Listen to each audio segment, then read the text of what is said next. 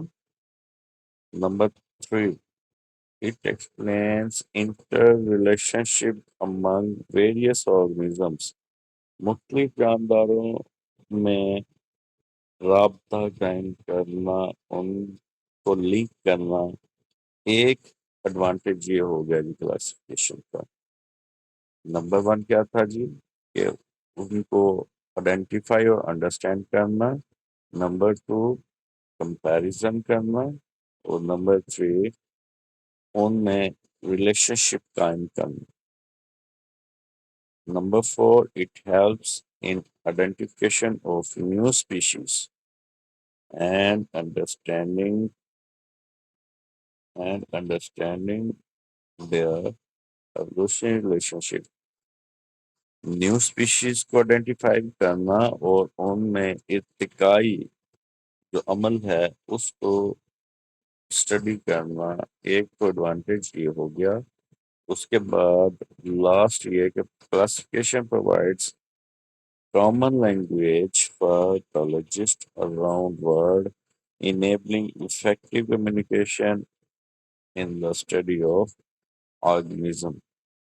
Classification ایک ایسا tool بن جاتا ہے جو گلوبلی ورلڈ وائڈ استعمال ہوتا ہے بایولوجسٹ کے لیے، اور ایک بایولوجسٹ کا کیا ہوا کام جو ہے وہ دوسرے بایولوجسٹ کے لیے ہیلپ فل ہوتا ہے۔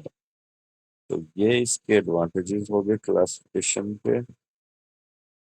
نیکسٹ ٹائم ہم بات کریں گے ٹیکسانومک رینکس کے، جن کو مد نظر رکھتے ہوئے ہم جانداروں کی کلاسیفیکیشن کرتے ہیں۔